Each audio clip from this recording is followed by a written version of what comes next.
Hello students, मैं गोपाल पांडे फिर से एक बार वही बोलूँगा जो हर बार बोलता हूँ।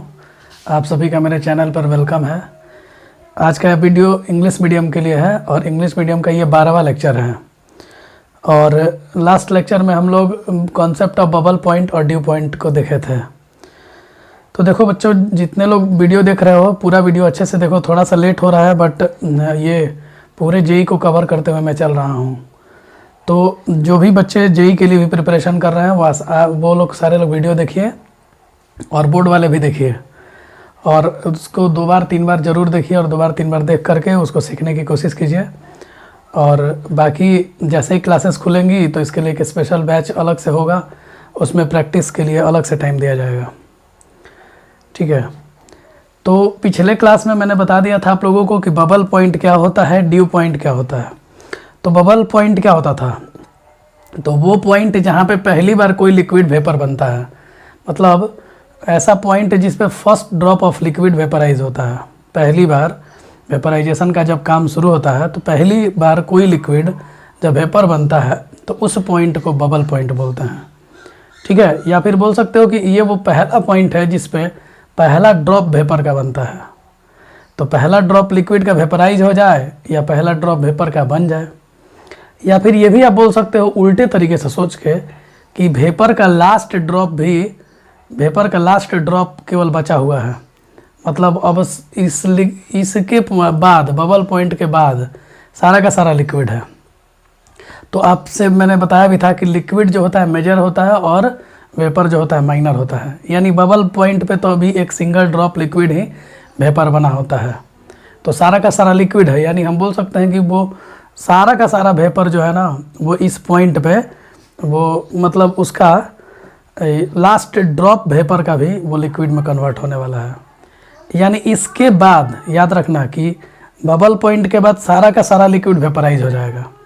ठीक है, ड्यू पॉइंट पे बात करेंगे अगर, तो ड्यू पॉइंट वो पॉइंट था जहाँ पे सारा का सारा लिक्विड वेपराइज हो जाता था, लास्ट ड्रॉप लिक्विड का बचता था। ठीक है, तो ये ध्यान रखिएगा कि लास्ट ड्रॉप भी मतलब ख़त्म हो जाएगा। तो इसका मतलब ये है कि यहाँ के बाद अब कोई लिक्विड बचने वाला नहीं है। तो यहाँ के बाद अब ये भी ध्यान रखना है कि ये वो पॉइंट था, ग्राफ से मैंने साफ साफ दिखाया था। एक बार पीछे का लेक्चर देखो, ग्राफ में एकदम क्लियर स्पष्ट हो जाएगा आप लोगों को, क्योंकि अभी जो बोल रहा हूँ मैं वो ग्राफ पे डायरेक्ट दिमाग में इमेज आएगा जो बच्चे पीछे देखे हुए हैं। तो ड्यू पॉइंट पे ऐसा पॉइंट था जहाँ के नीचे खाली वेपर था और वेपर के जस्ट ऊपर अब लिक्विड का भी काम शुरू होता था। तो मैंने एक पिक्चर बनाया था, उसमें बीच के सेक्शन में लिक्विड और वेपर दोनों थे उसके, और ऊपर में बबल पॉइंट और नीचे में ड्यू पॉइंट। तो ड्यू पॉइंट वहाँ से पहला ड्रॉप लिक्विड का बनेगा वेपर से, मैंने पहली बार कंडेंसेशन स्टार्ट होता है ड्यू पॉइंट पे। तो ड्यू पॉइंट वो पॉइंट था जहाँ पे पहली बार कंडेंसेशन होता है, या बोल सकते हो कि लिक्विड का लास्ट ड्रॉप भी अब वेपराइज होना चाहता है। तो इस तरीके से हम लोग ये दोनों पॉइंट्स देख लिए थे। अभी एक न्यूमेरिकल है आपके सामने, 2 न्यूमेरिकल दिया हुआ है ये बोर्ड पे, इन न्यूमेरिकल्स को आप लोग करिए। तो देखिए पहला क्वेश्चन में दिया गया है कि वेपर्स यहाँ प्रेजेंट है। ये कंटेनर है, क्लोज कंटेनर, जिसमें वेपर्स प्रेजेंट है और इसका प्रेशर 700 टर है और वॉल्यूम जो है 5 लीटर है। टेम्परेचर को कांस्टेंट रखा गया है। कुछ देर के बाद ये जो प्रेशर है क्या होगा यदि वॉल्यूम बढ़ करके 20 लीटर हो जाता है। तो देखो बाबू ध्यान दो, हमने साफ साफ स्पष्ट ये बोला था कि अगर ड्यू पॉइंट के बाद आप देखेंगे तो टोटल का टोटल वेपर बन जाता है, और टोटल जब वेपर बन जाता है तो आपका आइडियल गैस इक्वेशन लागू हो सकता है। हर समझ में हम लोग ये आइडियल गैस की तरह बिहेव कर सकता है, क्योंकि मैंने बोला था कि वेपर प्रेशर तब तक है जब तक कि लास्ट ड्रॉप ऑफ लिक्विड भी बचा हुआ है। ठीक है, तो लास्ट ड्रॉप ऑफ लिक्विड भी अगर है तो वहाँ पे आपका ये बबल पॉइंट का कॉन्सेप्ट आता है, और ड्यू पॉइंट पे लास्ट ड्रॉप ऑफ लिक्विड भी वेपराइज हो जाता है। और इसमें वेपर्स लिख रहा है, इसका मतलब कि कोई लिक्विड यहाँ प्रेजेंट नहीं है। तो केवल वेपर्स प्रेजेंट होने की वजह से हम ये बोल सकते हैं कि यहाँ पे आप आइडियल गैस इक्वेशन लगा सकते हो। और टेम्परेचर कांस्टेंट है तो कौन सा लॉ होगा आपको याद होगा, 11th में पढ़ाया गया था, सभी बच्चों को याद रहता है। ये बॉयल्स लॉ है, और बॉयल्स लॉ में इक्वेशन होता था P1 V1 बराबर P2 V2। अब देखो जी, तो P1 कितना है 700 इंटू V1 कितना है 5, P2 है निकालना ही है और V2 है तुम्हारा 20 लीटर।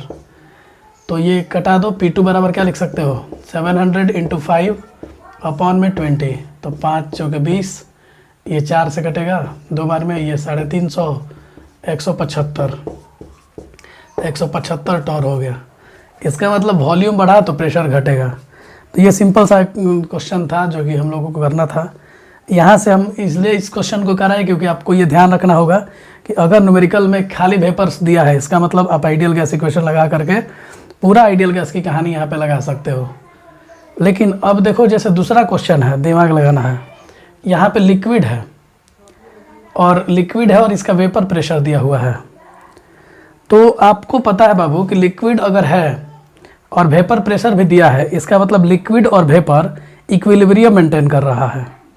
तो और इक्विलिब्रियम जब मेंटेन कर रहा है उस टाइम में वेपर के द्वारा लगाया गया प्रेशर जो है वो 300 टॉर है। तो ये ध्यान रखना कि लिक्विड का वेपर प्रेशर देने का मतलब यह है कि लिक्विड और वेपर दोनों इक्विलिब्रियम पे हैं, यानी ये कहानी जो है वो बबल पॉइंट और ड्यू पॉइंट के बीच का है।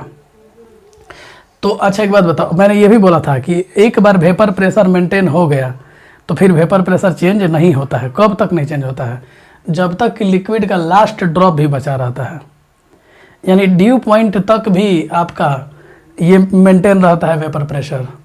तो बबल पॉइंट पे वेपर प्रेशर की कहानी शुरू होती है, ड्यू पॉइंट पे ख़त्म होती है, वहाँ तक ये वेपर प्रेशर रहता है।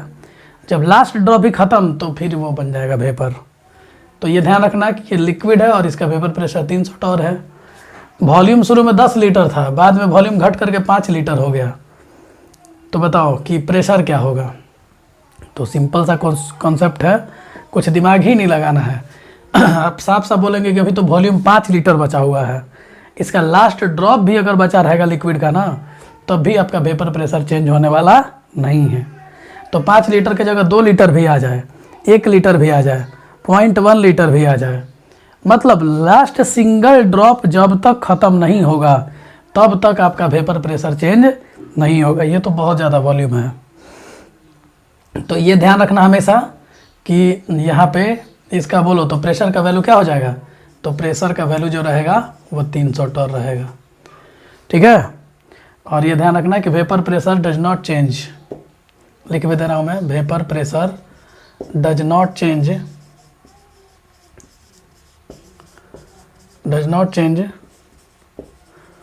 until last drop of liquid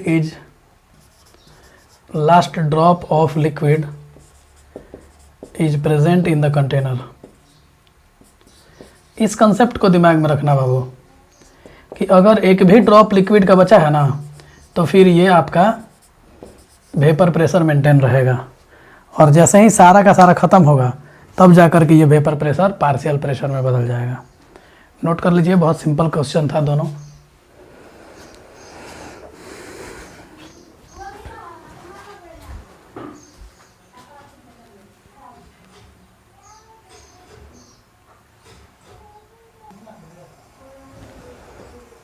एक और न्यूमेरिकल है आपके सामने, इसको कंप्लीट कीजिए। इस क्वेश्चन में देखो है क्या है, समझो लोग। ये क्वेश्चन में नाइट्रोजन गैस है और वाटर वेपर है, और इन दोनों के चलते जो टोटल वॉल्यूम है ना, वो टोटल वॉल्यूम 20 लीटर है। तो टोटल वॉल्यूम 20 लीटर है और प्रेशर जो है वो 800 टॉर है और वेपर प्रेशर 50 टॉर है। अब देखो इस क्वेश्चन में यहाँ पे लिखा हुआ है P is the total pressure due to N2 and water vapour.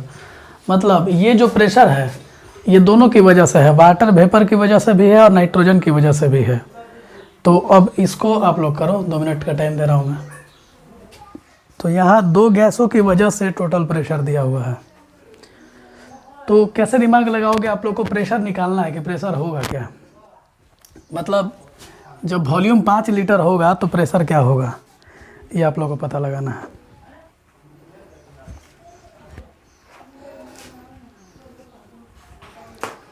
तो सबसे पहले सोचते कैसे हैं, देखो एक बात तो है कि यहाँ पे 2 की वजह से है PN2 गैस और प्लस PH2O गैस, और इन दोनों की वजह से ये प्रेशर जो है वो 800 टॉर है, ठीक है। अब देखो अगर इन दोनों की वजह से प्रेशर इतना है और वेपर प्रेशर 50 टॉर है, तो वो वेपर प्रेशर किसकी वजह से आता है? वाटर की वजह से आता है। तो यहाँ पे नाइट्रोजन गैस का जो प्रेशर होगा वो तुम्हारा कितना होगा? 800 टॉर और माइनस 50 टॉर, इसका मतलब ये 750 टॉर के बराबर हो जाएगा। तो देखो जी, नाइट्रोजन का प्रेशर मेरे को 750 टॉर मिल गया।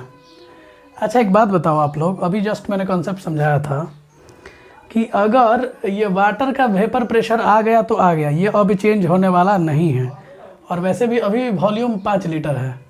इसका मतलब लास्ट ड्रॉप ऑफ लिक्विड भी अगर बचा हुआ है ना, तो ये आपका प्रेशर चेंज होने वाला नहीं है। मतलब वेपर प्रेशर तो आपको अभी भी यहाँ इतना ही मिलने वाला है, यानी वेपर प्रेशर में यहाँ पे कोई चेंज नहीं है। मतलब ये वॉल्यूम जो भी चेंज हुआ है वो किसकी वजह से चेंज हुआ है? तो वह सिर्फ और सिर्फ नाइट्रोजन की वजह से चेंज हुआ है। तो यहाँ पे हम लिख सकते हैं कि vapour pressure can not be changed. Vapour pressure maximum value होता है, vapour pressure can not be changed and it is the maximum value, and it is the maximum value of partial pressure। मतलब ये change होने वाला नहीं है, मतलब इसका वैल्यू अभी भी उतना ही रहेगा। यानी वाटर के चलते जो इसका प्रेशर होगा वो तुम्हारा 50 टॉर अभी भी है। तो अब बदला कौन है? माने वॉल्यूम बदला है तो किसका प्रेशर बदलेगा? तो सीधे नाइट्रोजन का बदलेगा। तो मैं लिख रहा हूँ यहाँ पे कि फॉर नाइट्रोजन गैस, ठीक है, we can apply ideal gas equation. और यहाँ पे भी इस प्रोसेस में भी टेम्परेचर कांस्टेंट है, टेम्परेचर कोई चेंज नहीं कर रहा है। तो we can apply ideal gas. अब ज़रा समझो लोग, ध्यान दो। तो आइडियल गैस हम लोग लगा सकते हैं और टेम्परेचर कांस्टेंट है, तो हम लोग डायरेक्ट बोल सकते हैं कि P1 V1 बराबर क्या होगा? P2 V2 होगा। यानी वॉल्यूम जो शुरू में था, बाद में वॉल्यूम चेंज हुआ तो प्रेशर भी चेंज करेगा, लेकिन प्रेशर किस गैस का चेंज करेगा ये ध्यान रखना था। 800 टॉर दोनों की वजह से था, तो 50 टॉर वाटर के चलते था, और ये तो 750 टॉर मतलब 750 टॉर नाइट्रोजन की वजह से था। तो लगाते हैं P1 V1। तो चलो, मेरे को P1 पता चल चुका है 750 है, वॉल्यूम कितना है? 20 लीटर है। P2 निकालना है हमको, और V2 कितना है? V2 5 लीटर है। तो P2 बराबर क्या लिख सकते हैं बोलो? तो 750 इंटू 20 डिवाइडेड बाई 5, तो 5 4 जा 20। तो अब देखो ये हो जाएगा तुम्हारा 3000 टॉर हो गया। अब देखो जी, अब टोटल प्रेशर अगर आपसे पूछ रहा है, ये P भी पूछ रहा है, और P क्या है? टोटल प्रेशर है। तो वहाँ दोनों की वजह से टोटल प्रेशर 800 टॉर था, यहाँ टोटल दोनों की वजह से टोटल प्रेशर क्या होगा? ये प्रेशर जो आया है वो किसकी वजह से आया है? नाइट्रोजन गैस की वजह से आया है। और यहाँ पे इस केस में इन सेकेंड कंटेनर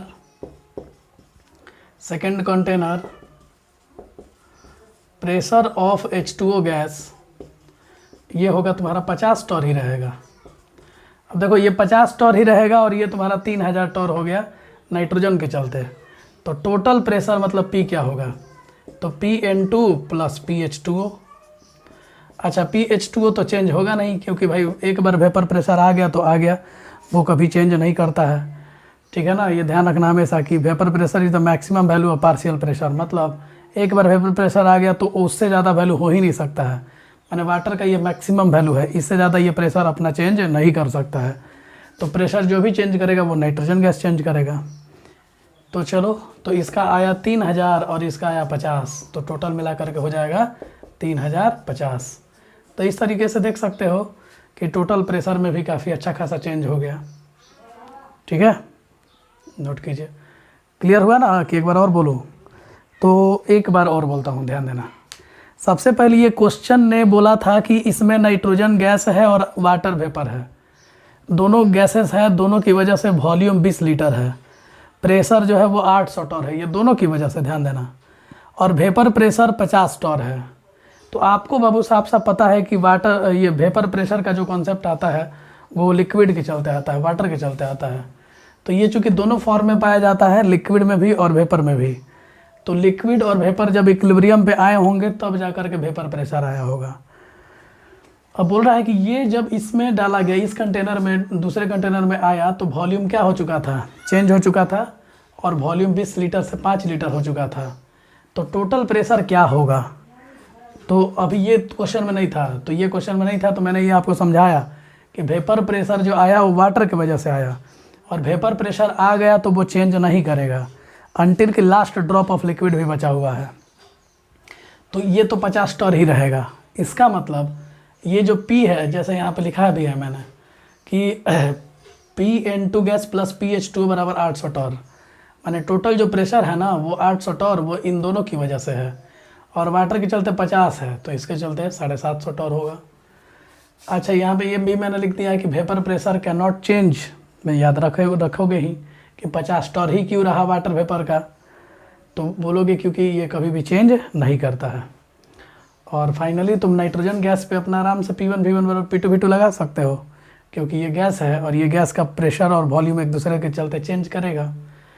तो यहाँ से हमने निकाल लिया ये P2, और ये P2 क्या है, किसका है, तो ये PN2 का है, ये नाइट्रोजन का प्रेशर है। मतलब नाइट्रोजन का जितना प्रेशर था 750, अभी ये 3000 हो चुका है, तो ये ध्यान रखना हमेशा।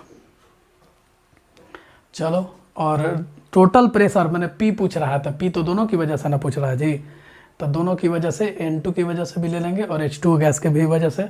H2 गैस तो शुरू से ही 50 है और ये 3000 आ गया, तो टोटल 3050 हो गया। नोट कर। तो चलिए, बबल पॉइंट और ड्यू पॉइंट का कॉन्सेप्ट तो ख़त्म हो गया। अब एक नया टॉपिक आपके सामने है, और इसको आप लोग हेडिंग दीजिए, मोल फ्रैक्शन आफ्टर कंडेंसेशन।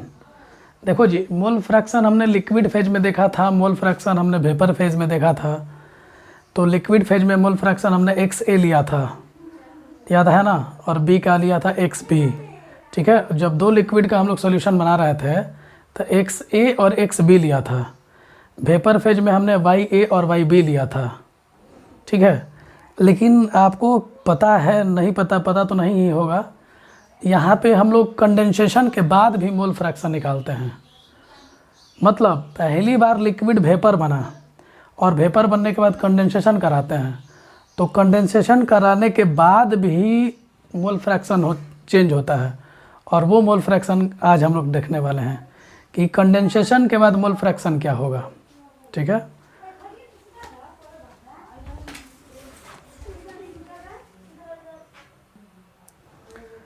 तो कंडेंसेशन के बाद आज जो हम लोग मोल फ्रैक्शन देखने वाले हैं वो एक को मानते हैं XA डैश और एक को मानते हैं XB डैश है। ठीक है, तो XA क्या है पहले आप लोग को बता देते हैं। आप लोग XA से परिचित हैं पहले से ही कि जब हम लोग शुरू में ही लिक्विड लेते थे और उसका वेपराइजेशन कराते थे तो उस टाइम में A का मोल फ्रैक्शन को XA बोलते थे और B के मोल फ्रैक्शन को हम लोग XB बोलते थे। इनसे भी आप पहले से परिचित हैं YA, ये A का मोल फ्रैक्शन वेपर फेज में था, जो हम लोग वेपर बना लिए थे लिक्विड का, उसका A का ये मोल फ्रैक्शन है वेपर फेज में, और B का मोल फ्रैक्शन है ये वेपर फेज में। अब जब ये एक बार आपका वेपराइजेशन हो जाएगा तो कंडेंसेशन, जब ये देखो ध्यान से, पहले प्रोसेस को ही समझते चलते हैं, देखो ना थोड़ा, ये ओरिजिनल लिक्विड था, इतना तक तो आप लोग देखे हुए हैं कि एक लिक्विड लेते हैं और लिक्विड का वेपराइजेशन कराते हैं। वेपराइजेशन कराते हैं, सबसे पहले लिक्विड वेपर में जाता है और वेपर कंडेंस करके लिक्विड में आता था, तो दोनों में इक्विलिब्रियम अचीव होता है। लेकिन यहाँ पे क्या है कि यहाँ पे हम लोग एक पाइप के थ्रू इस जो ये कंटेनर था, इस कंटेनर को, या सिलेंडर बोल सकते हो, इस सिलेंडर को एक पाइप के थ्रू दूसरे कंटेनर से हम जोड़ देते हैं। ठीक है, और दोनों के बीच में एक कंडेंसर लगा देते हैं। कंडेंसर क्या होता है, जैसे AC चलता है तो आप लोग देखते होंगे कि पानी निकलता है, लिक्विड बाहर निकाला जाता है एक पाइप के थ्रू, तो वो कौन पानी निकालता है, तो रूम के CO2 को ऑब्जर्व करके और उसे गैस को वो लिक्विड में कंडेंस कर देता है। तो AC में कंडेंसर का काम क्या है, तो वो करता क्या है कि जितना भी पानी है वो सब जितना भी वेपर है, वेपर को कंडेंस करके और लिक्विड बना करके बाहर निकाल देता है। तो उसी तरीके से यहाँ पे जब हमने कंडेंसर लगाया और कंडेंसर से जब इस वेपर को पास कराया, लिक्विड वेपर बना और वेपर ये पाइप के थ्रू जो है वो कंडेंसर से पास कर रहा है, और पास करने के बाद ये जब जैसे ही कंडेंसर को पास करेगा ये पूरा लिक्विड बन गया। देखो, तो ये ध्यान रखना इस बात को कि सबसे पहले लिक्विड है, लिक्विड वेपर बन रहा है। वेपर को जैसे ही हम लोग पाइप के थ्रू कंडेंसर से पास कराएंगे, ये वेपर यहाँ तक पूरा वेपर ही है, ध्यान देना, ये पूरा वेपर है। यहाँ से फिर ये लिक्विड फेज में चला गया, और जब ये लिक्विड फेज में आया तो पाइप के थ्रू एक दूसरे सिलेंडर में हमने उसे भर दिया। तो जब दूसरे सिलेंडर में आए तो देखो इस सॉल्यूशन का नाम होता है फर्स्ट कंडेंसेट। इसका नाम क्या होता है? First condensate. तो बाबू कंडेंसर जो है ना, वो कंडेंसर कंडेंस कर देता है वेपर फेज को लिक्विड फेज में। तो याद रखना कि पहले लिक्विड लिया था, लिक्विड का वेपर बनाया था, वेपर को हमने कंडेंसर से पास कराया, और कंडेंसर से पास करने के पश्चात ये फिर से वापस लिक्विड बन चुका है। और अब की बार जो ये बना है सॉल्यूशन, इस सॉल्यूशन का नाम होगा फर्स्ट कंडेंसेट। तो देखो यहाँ पे ये लिक्विड आ चुका है, और फिर ये लिक्विड वेपराइज होना शुरू करेगा, क्योंकि लिक्विड कभी भी शांत नहीं रह सकता है, वो वेपर बनता ही रहेगा। तो ये ध्यान रखिएगा हमेशा। तो ये वेपर बना और फिर से इक्विलिब्रियम अचीव करेगा, और इक्विलिब्रियम अचीव करेगा तो वेपर प्रेशर आएगा। अच्छा, फर्स्ट कंडेंसेट बनने के बाद भी ये अगले मतलब वेपर जो फिर से बनाएगा उसको हम लोगों ने YA डैश मान लिया और YB डैश मान लिया। तो ये YA जो था, अब दो अलग अलग बातें हो गई। देखो XA XB, XA dash XB dash, यहाँ YA YB, YA dash YB dash. तो देखो जी, मोल फ्रैक्शन यहाँ पे 2 2 4 2 6 और 2 8 तरह के मोल फ्रैक्शन हो गए। इन 8 के बारे में मैंने स्पेशली लिख दिया यहाँ पे आपको। XA बोलो क्या है? तो मोल फ्रैक्शन ऑफ ओरिजिनल सॉल्यूशन, या बोल सकते हो कि मोल fraction of A, mole fraction of A in original solution. इसी तरीके से यहाँ पे बोल सकते थे मोल fraction of B in original solution, या बोल सकते हो कि मोल फ्रैक्शन ऑफ B क्या है? सॉल्यूट मानते हैं शुरू से, A को सॉल्वेंट मानते हैं शुरू से। तो इस तरीके से याद रखना कि XA जो है मोल फ्रैक्शन A का लिक्विड फॉर्म में है ओरिजिनल सॉल्यूशन में, और B जो है XB वो B का मोल फ्रैक्शन है ओरिजिनल सॉल्यूशन में। इसी तरीके से YA क्या है? तो मोल fraction of A in vapour phase from the original solution. ये ध्यान रखना कि वेपर फॉर्म का ये है, और ये ओरिजिनल सॉल्यूशन से लिया गया वेपर है। इसी तरह से YB क्या है? मोल fraction of B in vapour phase from original solution. अब जब XA डैश की बात करोगे ना, तो ये मोल फ्रैक्शन ऑफ A है, लेकिन ये फर्स्ट कंडेंसेट है। ये ओरिजिनल सॉल्यूशन था और इसका नाम होता है फर्स्ट कंडेंसेट, मतलब पहली बार ये कंडेंसेशन हो गया है। और XB डैश की बात करोगे तो ये मोल फ्रैक्शन B का है फर्स्ट कंडेंसेट में। इसी तरीके से अगर YA डैश की बात करोगे तो मोल fraction of A in vapour phase from, बोलो, फर्स्ट कंडेंसेट। YB डैश जो है वो वेपर, ये mole fraction of B in vapour phase from first condensate. अभी देखो इस प्रोसेस को मैं चाहता तो और ज़्यादा बढ़ा सकता था। इसको कैसे बढ़ा सकता था? इसमें और ज़्यादा पाइप लगा देता, एक बार और पाइप लगा करके ये वेपर को फिर से मैं भेजता इधर, यहाँ कंडेंसर लगा देता, कंडेंसर लगा करके एक तीसरा सॉल्यूशन तैयार कर लेता, तीसरा सिलेंडर भी यहाँ प्रिपेयर हो जाता। तो वो जो बनता ना वो सेकेंड कंडेंसेट होता। उसके बाद यही प्रोसेस चलते रहता, थर्ड कंडेंसेट, फोर्थ कंडेंसेट। मतलब आप जितनी बार चाहो ये प्रोसेस आप कराते रहो। मतलब लिक्विड वेपर बनेगा, वेपर लिक्विड बनेगा, फिर लिक्विड वेपर बनेगा, फिर वेपर लिक्विड बनेगा, फिर लिक्विड वेपर बनेगा, फिर वेपर लिक्विड बनेगा। ये प्रोसेस लगातार चलते रहता है। तो आपने घटना सुना हुआ है फ्रैक्शनल डिस्टिलेशन।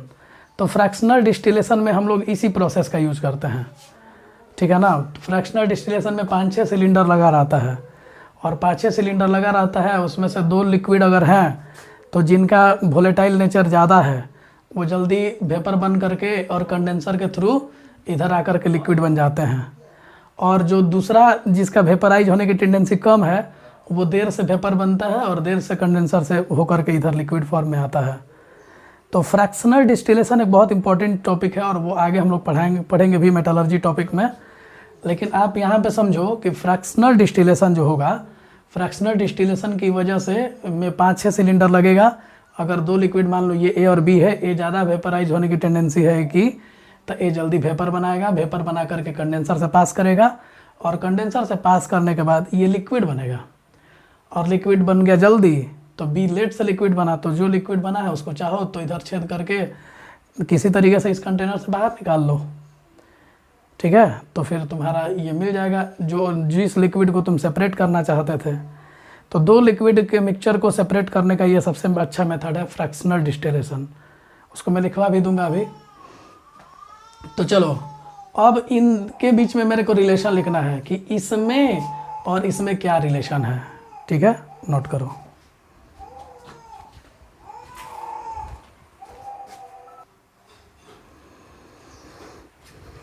तो एक बार पिक्चर को आप लोग जल्दी से लिख लीजिए, बना लीजिए, और इसको एकदम अच्छे से क्लियरली समझ लीजिएगा। एक बार और मैं पूरा बोल देता हूँ। ये जो मेन हमारा ये टॉपिक है, इसमें हम लोग मोल फ्रैक्शन देख रहे हैं आफ्टर कंडेंसेशन, कि मैंने कंडेंसेशन के बाद मोल फ्रैक्शन क्या होगा। तो इतना तो आप लोग को पहले से पता था कि एक ओरिजिनल लिक्विड लेते हैं, लिक्विड का वेपर बनता है। तो जब लिक्विड लेते हैं ए और बी मान लो लिया, तो ए का भी वेपर बनेगा, बी का भी बनेगा। तो ओरिजिनल सोल्यूशन में एक्स ए जो है वो ए का मोल फ्रैक्शन है, और एक्स बी जो है मोल फ्रैक्शन है। ये दोनों लिक्विड फेज का मोल फ्रैक्शन है। जब ये वेपर फेज में गया तो वाई ए और वाई बी है, ठीक है। ये ए का वेपर प्रेशर ए का मोल फ्रैक्शन वेपर फेज में है, और बी का मोल फ्रैक्शन वेपर फेज में है। लेकिन ये आया है ओरिजिनल सोल्यूशन से। अगर फर्स्ट कंडेंसेट की बात करोगे तो उसमें मोल फ्रैक्शन ए का अब एक्स ए डैश बन चुका है, अच्छा, और ये बन चुका है एक्स बी डैश। और इनका जब वेपर बना, फर्स्ट कंडेंसेट से जब वेपर बना लिक्विड से, तो उसका mole fraction Y A dash हो गया और वाई बी डैश हो गया, ठीक है। इसी तरीके से अगले केस में जाते तो एक्स ए डबल डैश मान लो, एक्स बी डबल डैश मान लो, तो यहाँ वाई ए डबल डैश हो जाता और यहाँ वाई बी डबल डैश हो जाता, ठीक है। तो ये सारा टर्मिनोलॉजी मैंने लिख दिया है। ये फर्स्ट कंडेंसेट है, कंडेंसर लगा करके क्या करते हैं, इधर सारा का सारा ये वेपर है, और यहाँ से आगे सब लिक्विड है, फिर यहाँ से ऊपर वेपर है, ठीक है। तो इस तरीके से आप कर सकते हो। ये लिक्विड फेज है, ये वेपर फेज है। लिक्विड फेज किसका है? ये liquid phase of first condensate. ये ध्यान रखना कि फर्स्ट कंडेंसेट का ये लिक्विड फेज है। वाई ए डैश क्या है? मोल fraction of A in vapour phase of first condensate. ये इन सब में मैं रिलेशन बताने वाला हूँ अब, क्योंकि न्यूमेरिकल इस पे आते हैं, और न्यूमेरिकल जो आएगा तो उसको कैसे हम लोग डील करेंगे। चलो तो देखो बाबू, एक बात बताओ कि यहाँ से जो ये मोल फ्रैक्शन हुआ, ये जो मोल फ्रैक्शन ये वेपर फेज में और ये लिक्विड फेज में, तो यही मोल फ्रैक्शन ना यहाँ से ये जा करके कंडेंस होकर के यहाँ आया है। इसका मतलब जितना वेपर बना होगा उतना ही वेपर कंडेंसर के थ्रू इसमें आया होगा। यानी जितना यहाँ मोल होगा वाई ए, उतना ही यहाँ एक्स ए डैश बनेगा। जितना यहाँ वाई बी होगा उतना ही यहाँ एक्स बी डैश होगा। यानी आप एक बात बोल सकते हो लोग कि वाई ए जो होगा ना वो एक्स ए डैश के बराबर होगा, और जो वाई बी होगा वो एक्स बी डैश के बराबर होगा। तो ये ध्यान रखना कि यहाँ से जो भी वेपर बना है वही वेपर कंडेंसर के थ्रू यहाँ आया है। यानी कॉन्सेप्चुअली आप ये बोल सकते हो कि वाई ए और एक्स ए डैश जो है वो आपस में बराबर हैं, और वाई बी और एक्स बी डैश जो है वो दोनों आपस में बराबर है। ये बात क्लियर हो गया। अगर इसको मैं और आगे लिखता तो मैं क्या लिखता बोलो? यहाँ से वाई ए डैश जो होता वो एक्स ए डबल डैश के बराबर होता। समझ रहे हो लोग?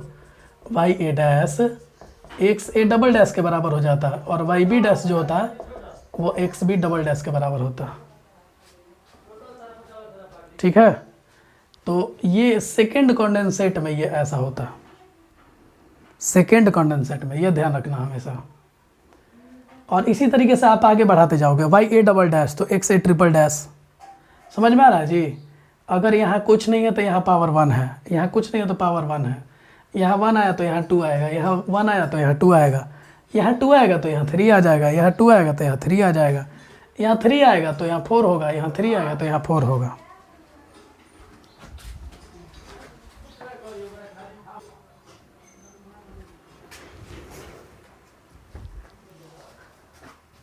तो इस तरीके से हम लोग इन दोनों में रिलेशन अभी देखेंगे, और न्यूमेरिकल कैसे करते हैं वो अप्रोच करेंगे।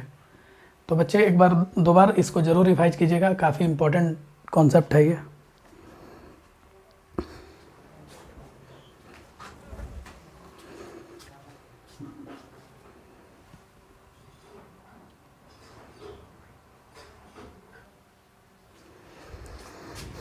तो चलो अभी हम लोग इस पूरे प्रोसेस को समझ गए हैं। अब इसमें हम लोग लिखते हैं आगे। क्या क्या आपको समझ में आया बताओ कि वाई ए जो होगा वो किसके बराबर होगा, एक्स ए डैश के बराबर होगा, और वाई बी किसके बराबर होगा, तो एक्स बी डैश के बराबर होगा। यानी हम लोग लिख सकते हैं एक्स ए डैश बटा में एक्स बी डैश, और ये वाई ए अपॉन में वाई बी के बराबर होगा। आप लोग को मैंने पहले पढ़ाया है कि वाई ए बराबर पी नॉट ए एक्स ए बटा में पी होता है, और वाई बी जो होता है वो P naught B into X B बटा में पी होता है। तो आप इसके जगह पे क्या लिख सकते हो बोलो, तो पी नॉट ए एक्स ए बटा में पी, और वाई बी की जगह लिख सकते हो P naught B X B और अपॉन में पी। तो देखो पी पी तो कैंसिल हो गया, तो पी नॉट ए अपॉन में X A, sorry P naught A X A upon में P naught B into X B, ये आपका बच गया। यानी यहाँ से कंक्लूजन आया आपका कि एक्स ए डैश बटा में एक्स बी डैश, और ये बराबर हो गया आपका पी नॉट ए अपॉन में पी नॉट बी और इंटू एक्स ए अपॉन में एक्स बी। ये दोनों में रिलेशन हो गया। अब ये क्या है बोलो, मोल fraction of A, mole fraction of A in liquid phase, liquid phase from first condensate, from first condensate.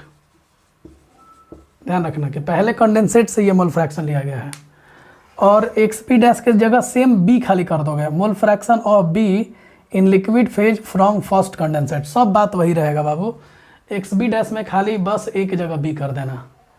मतलब ये कब का है, जब फर्स्ट कंडेंसेट में ये लिक्विड बना था उस टाइम ए का मोल फ्रैक्शन है, ठीक है।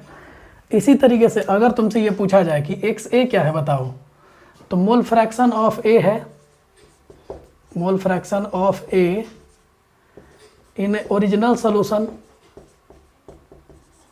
Original liquid solution. ये ध्यान रखना कि ये ओरिजिनल लिक्विड सोल्यूशन का ये एक्स ए है, और एक्स ए डैश जो है वो फर्स्ट कंडेंसेट से है, मैंने आफ्टर कंडेंसेशन, ये बिफोर कंडेंसेशन, ठीक है। तो लिख भी सकते हैं, यहाँ लिख भी देता हूँ मैं।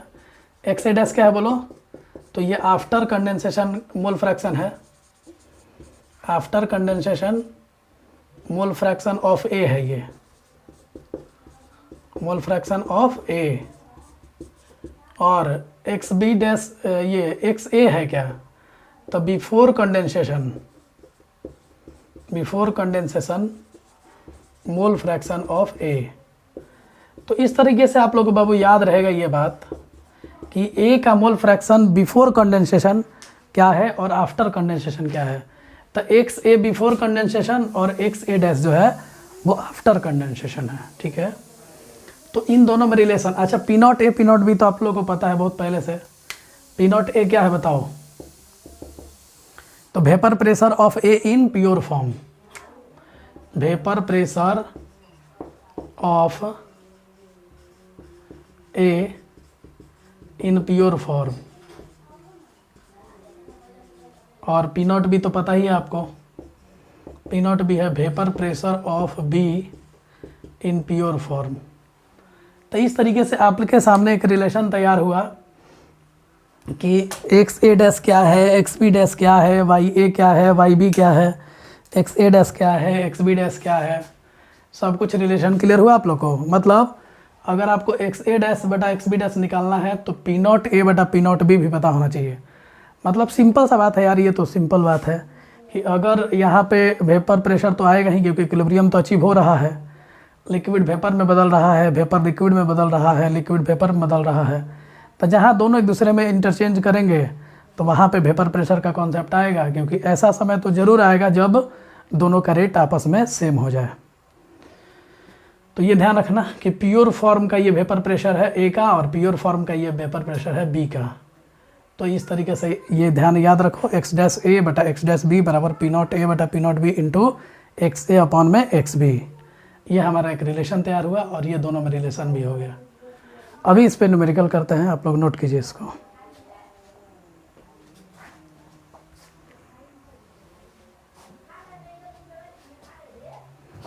इसको चाहे तो और थोड़ा सा अलग तरीके से लिख सकते हैं बाबू। देखो, अगर चाहे तो इसको इधर ले जाओ, इसको इधर ले आओ, तो मूल फ्रैक्शन का मल्टीप्लिकेशन थोड़ा और आसान लगेगा तुम लोग को। देखो क्या लिखोगे, X A dash multiply X B, और ये नीचे में X B dash multiply X A, और ये बराबर होगा P naught A upon P naught B के। तो ये भी न्यूमेरिकल बनाने में आसान करेगा तुम लोग को। कैसे करेगा देखो, ये ए का कब है आफ्टर कंडेंसेट गुना बी का बिफोर कंडेंसेट, बी का आफ्टर कंडेंसेट गुना ए का बिफोर कंडेंसेट, माने मोल फ्रैक्शन का मल्टीप्लिकेशन करना है, ए गुना बी, बी गुना ए। बस याद रखना ए डैश गुना बी और बी डैश गुना ए। डैश लगा है आफ्टर कंडेंसेशन और डैश नहीं लगा है माने बिफोर कंडेंसेशन। ठीक है, तो ये भी न्यूमेरिकल बनाने के लिए आसान हो जाएगा। दोनों में से जो फार्मूला यूज करना है कर सकते हो आप लोग, नोट कीजिए।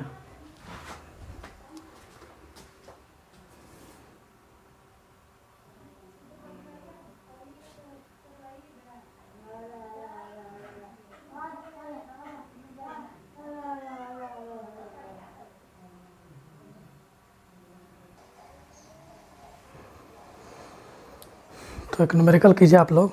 न्यूमेरिकल है जस्ट जो पिछले टॉपिक पढ़ाया था उसी पे है।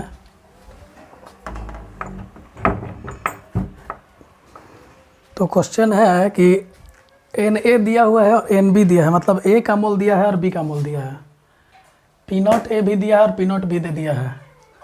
तो आपको पूछा है कि मोल fraction of A and be in vapour phase.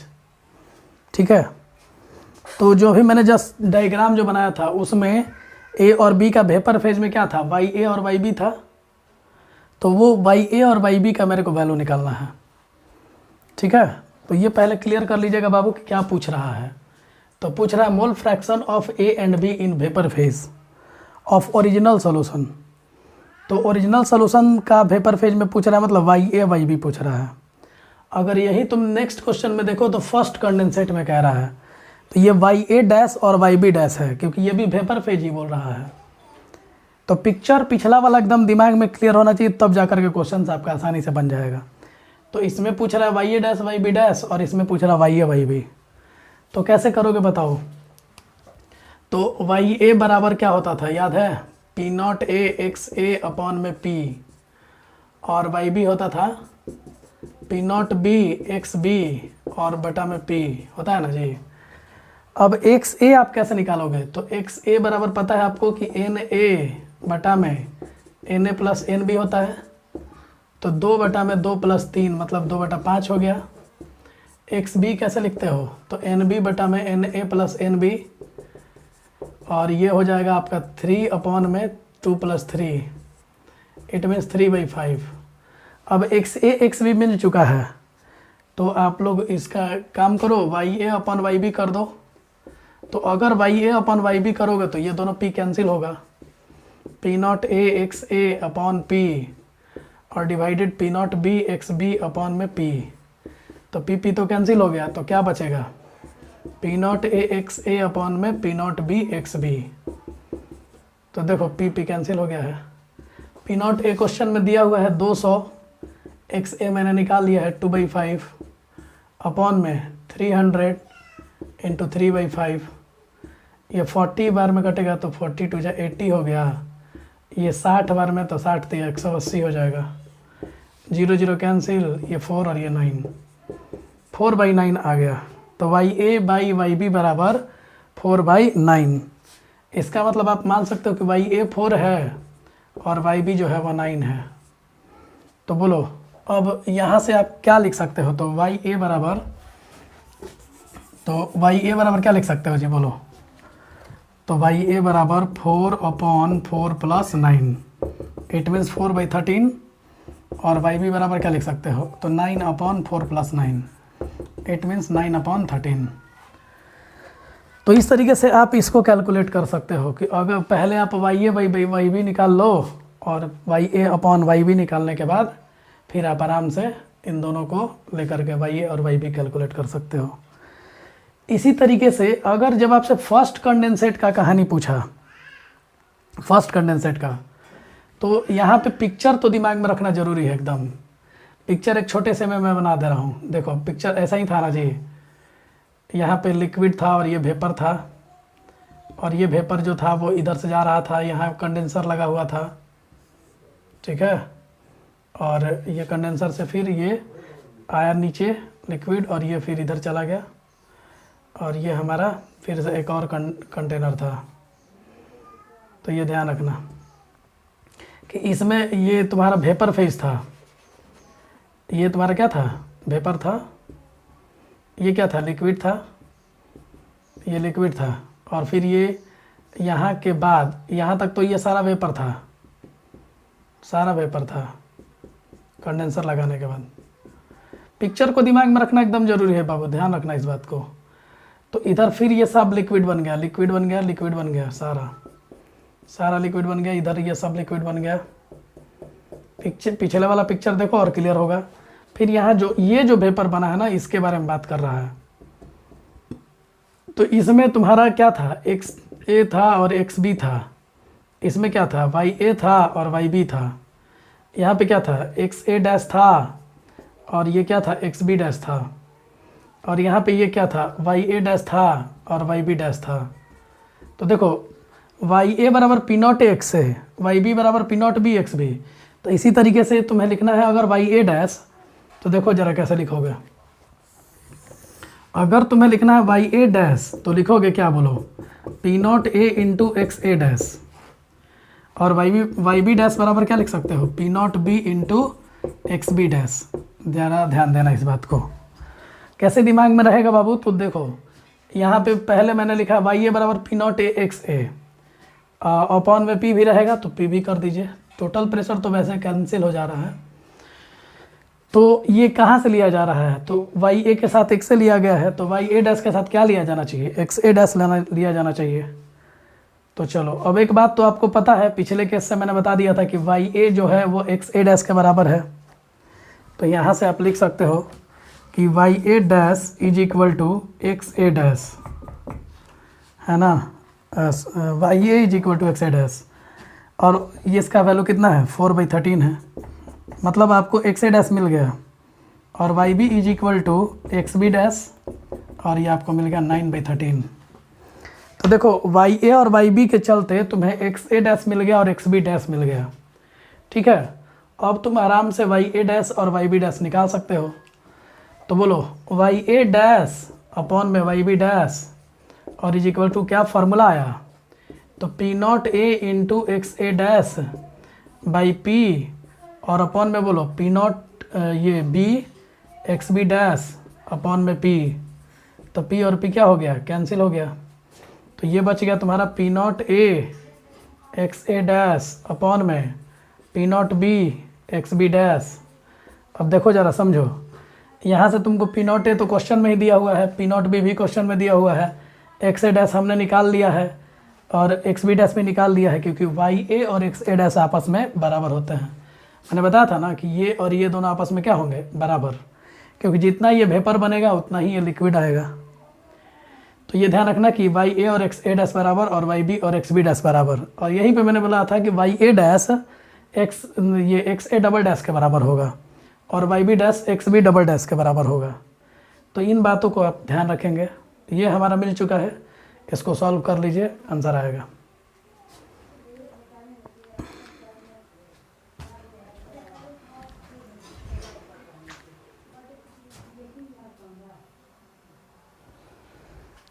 तो देखो यहाँ पे एक्स ए डैश तुमको पता चल चुका है, एक्स बी डैश पता चल चुका है, तो रख दो इस पे।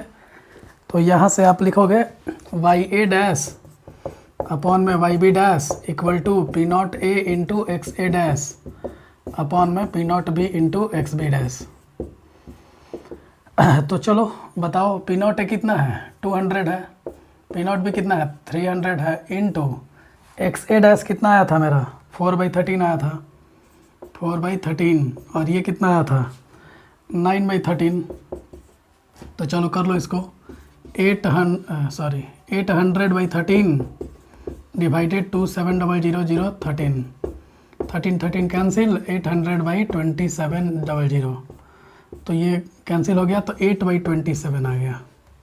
अब इन दोनों का रेशियो 8/27 आया है, तो वाई ए डैश खुद क्या आएगा, तो खुद हो जाएगा 8/8 + 27, 8 मीन्स 8/35। ये रेशियो इतना आता है, ध्यान रखना 8/27। तो अगर इसका केवल वाई ए डैश निकालना है तो ये अपॉन में ये दोनों हो जाएगा, ठीक है, सिंपल मैथमेटिक्स है। वाई बी डैश क्या होगा बताओ, तो 27/8 + 27, तो ये तुम्हारा हो जाएगा 27/35, 27/35। तो इससे बिल्कुल भी घबराना नहीं है तुम्हें।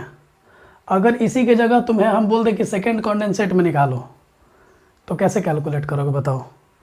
तो अगर हम तुम्हें सेकेंड कॉन्डेंसेट जैसे ही बोलेंगे, ध्यान देना, तो सेकेंड कॉन्डेंसेट कहने का मतलब कि अब ये वाला जो है डायग्राम एक और सिलेंडर से आके जुड़ेगा, और उस सिलेंडर में भी देखो, सोचो जरा ऐसे पिक्चर बने, तो यहाँ पे XA डबल डैश और XB डबल डैश, और ये दोनों आपस में क्या होंगे, इक्वल होंगे। याद रखना बस कि यहाँ से ऐसे हमने निकाल लिया है, एक पाइप के थ्रू लगा दिया है, तो क्या हो जाएगा यहाँ पे XA double dash XB double dash, और ये दोनों आपस में क्या होंगे, बराबर। तो अगर ये बोलता है तो मैं लिख भी दे रहा हूँ कि in case of second condensate, घबराना बिल्कुल भी नहीं है, सेकेंड कंडेंसेट क्या होगा बोलो, तो वहाँ से Y A dash is equal to XA double dash और Y B dash is equal to XB double dash. और अभी इस क्वेश्चन को तुम लोग करो तो ज़्यादा क्लियर होगा एकदम। अब देखो दिमाग क्या लगाओगे, वाई ए डैश लिखे थे P naught A into XA dash, इसका मतलब पी नॉट ए इंटू जिसका निकालना है उसी का मोल फ्रैक्शन उसी में से लेना होगा, सिलेंडर में से। तो यहाँ वाला सिलेंडर में तुम्हारा लेना है, अगर तुमको मतलब पूछ दिया जाए कि वाई बी डैश क्या होगा, वाई ए डबल डैश क्या होगा और वाई बी डबल डैश क्या होगा, तो उसको हमें करना होगा। तो जो भी निकालना है तुम्हें इसी कंटेनर से करना होगा, इसी कंटेनर से करना होगा। तो अगर तुमसे हम पूछ दें कि वाई ए डबल डैश क्या होगा और वाई बी डबल डैश क्या होगा, तो कैसे निकालोगे। चलो ये क्वेश्चन ही बना के कर लो, वाई ए डबल डैश और वाई बी डबल डैश, ये सेकंड कंडेंसेट की कहानी बनाइए। तो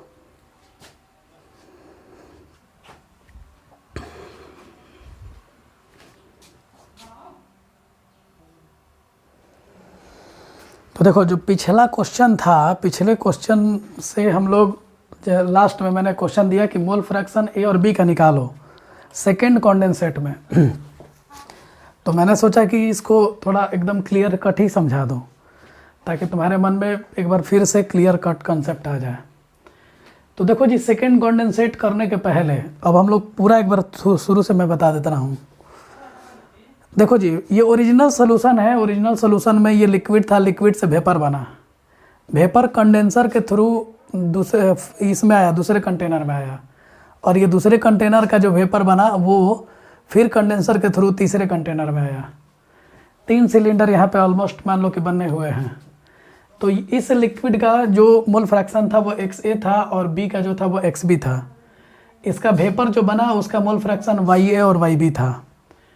अच्छा, जब ये कंडेंसर से पास करके इस दूसरे सिलेंडर में आया तो लिक्विड का अब की बार जो लिक्विड बना है इसका मोल फ्रैक्शन XA डैश है और B का मोल फ्रैक्शन XB डैश है, और ये लिक्विड जो वेपर बना तो इसका मोल फ्रैक्शन YA डैश है और क्या है, YB डैश है।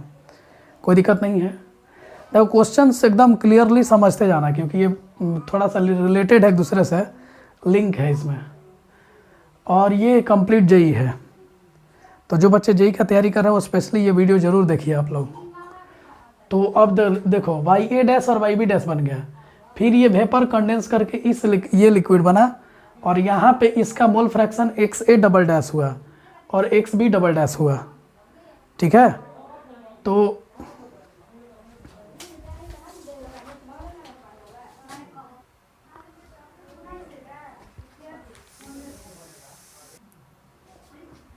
इस तरह से लिंक करते जाओ। तो यहाँ पे देखो, अब सेकेंड कॉन्डेंसेट में जब आया तो लिक्विड का XA डबल डैश और B का XB डबल डैश और इसका वेपर का mole fraction YA double dash और YB डबल डैश। तो चलो एक बात बताओ, ये YA और YB जो वेपर बनेगा इसी से ना ये लिक्विड आएगा, और इस लिक्विड से जो ये वेपर बना है इसी से ये लिक्विड आएगा। यानी हम बोल सकते हैं कि YA जो होगा वो XA डैश के बराबर होगा, लिख भी दिया मैंने। YB जो होगा वो XB डैश के बराबर होगा, ठीक है।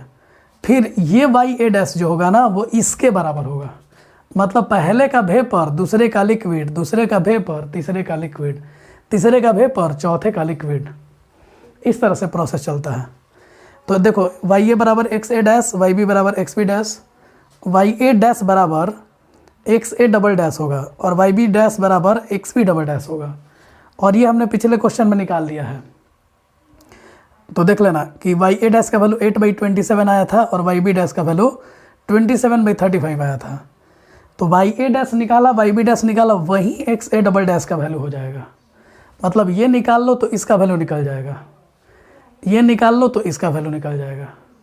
तो डबल मेहनत नहीं करना, ध्यान देना। YB डैश निकालो, चाहे मैंने पहले कंडेंसेट के वेपर का निकालो या सेकंड कंडेंसेट के लिक्विड का निकालो, बात बराबर है, या थर्ड कंडेंसेट के लिक्विड का निकालो और सेकंड का वेपर का निकालो, बात बराबर है।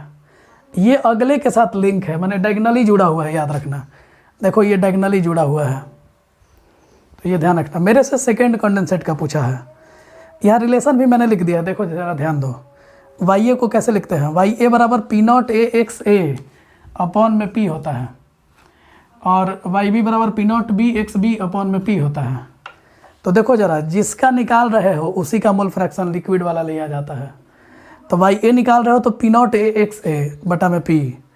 अगर YA डैश निकाल रहे हो मतलब ये, तो यहाँ पे मोल फ्रैक्शन लिया गया है इसी का, XA डैश का, यहाँ पे भी P से डिवाइड करो। तो देखो इसका अगर वेपर फेज में निकालना है तो मोल फ्रैक्शन इसी का लेना पड़ेगा। तो ये अलग कॉन्सेप्ट हो गया, ध्यान देना। तो YB dash P0B XB dash बटा में P। इसी तरीके से अगर मेरे को YA डबल डैश निकालना हो तो हम लिखेंगे P0A into XA double dash और P0B into XB double dash, ये YB डबल डैश का होगा वैल्यू, और ये YA डबल डैश का। अब बताओ जरा, P0A क्वेश्चन में 200 दिया है, XA डबल डैश हम निकाल चुके हैं 8/27। इसी तरीके से YB डैश का भी बोलो, P0B 300 दिया हुआ है, XB जो हम लोग निकाल चुके हैं 27/35। तो सॉल्व कर लीजिए इसको, तो ये हो जाएगा कितना, 1600/27 हो जाएगा, और ये हो जाएगा तुम्हारा 8100 अपॉन में 35। ठीक है, अगर चाहते तो कटा भी सकते थे इसको। चलिए, तो अब हमको निकालना है YA डबल डैश और ये YB डबल डैश, जो हम लोग यहाँ पे कैलकुलेट कर चुके हैं, लेकिन यहाँ फिर इसको P से भी तो डिवाइड करना है और इसको भी P से डिवाइड करना है।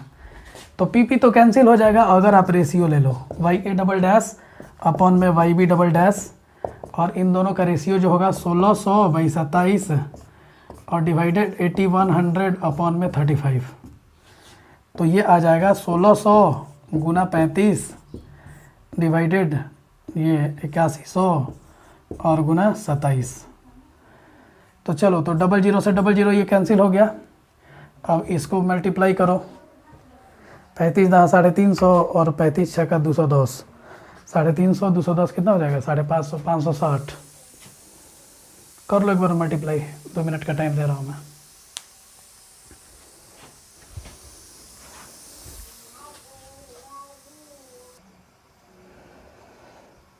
तो देखो मैंने यहाँ कैलकुलेट कर लिया है, आपके सामने है, स्क्रीन पे ही है। ये करोगे मल्टीप्लाई 560 आएगा और ये करोगे तो 2187 आएगा। तो इस तरह से इसको अगर दोनों का रेशियो लिया गया तो ये इतना आएगा 560 बटा में 2187।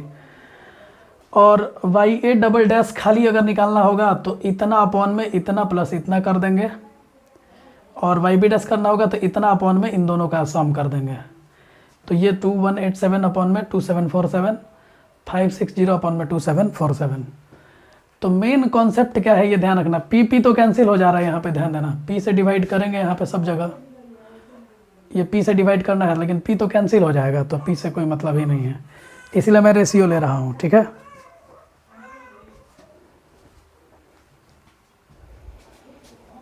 नोट कर लो इस क्वेश्चन को, काफ़ी इंपॉर्टेंट है। और जो बात समझ में नहीं आए आप व्हाट्सएप पे भेजिए या कमेंट करिए या फ़ोन करिए आप लोग।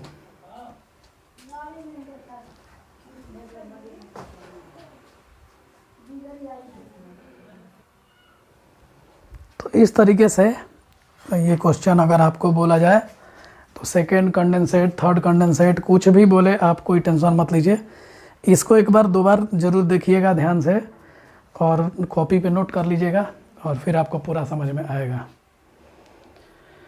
ठीक है, तो चलिए इसके बाद हम लोग नेक्स्ट एक नोट लिख लीजिए। अच्छा वैसे आइडियल सोल्यूशन के मिक्सचर को हम लोग चाहें तो इसी तरीके से अलग अलग कर सकते हैं। जैसे मान लो ए और बी दोनों आइडियल सोल्यूशन होता, इसके दो कंपोनेंट होते हैं, तो इन दोनों को हम अलग अलग करने का मेरा ये सबसे अच्छा तरीका है। वही सेम बात फ्रैक्शनल डिस्टिलेशन। तो आइडियल सोल्यूशन के मिक्सचर को हम लोग इस मेथड के द्वारा आप सेपरेट कर सकते हो। चलो मैं उसको भी लिखवा देता हूँ।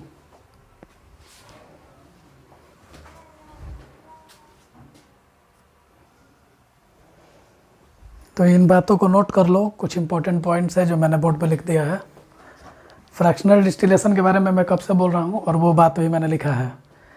तो ये मिक्सचर ध्यान देना कि ये आइडियल सोल्यूशन को अलग अलग करने का एक अच्छा तरीका है। इससे आइडियल सोल्यूशन आसानी से सेपरेट हो सकते हैं। और बाकी फ्रैक्शनल डिस्टिलेशन के द्वारा हम लोग दो वोलेटाइल लिक्विड के मिक्सचर को अलग अलग कर सकते हैं।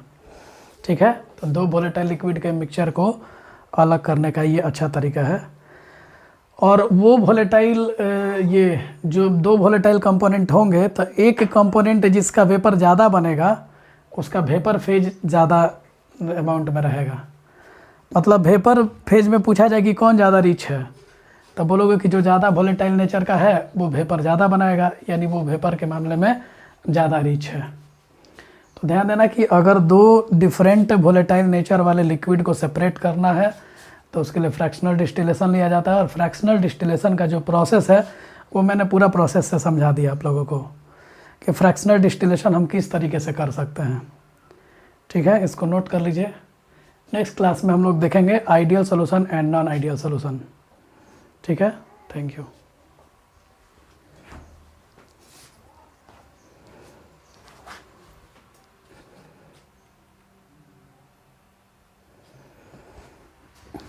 और जो बच्चे पढ़ाई नहीं कर रहे हो अच्छे से, वो बाबू पढ़ाई करो पूरा ढंग से। आप लोग देखो, लास्ट में मैं यही कहना चाहता हूँ कि सभी वीडियो को अच्छे से आप लोग देखिए और मेहनत कीजिए, क्योंकि पढ़ाई करिएगा तभी कुछ पॉसिबल है। और जितना मैं लेक्चर बना रहा हूँ ये सारा बोर्ड और जेई को ध्यान में रखते हुए बना रहा हूँ।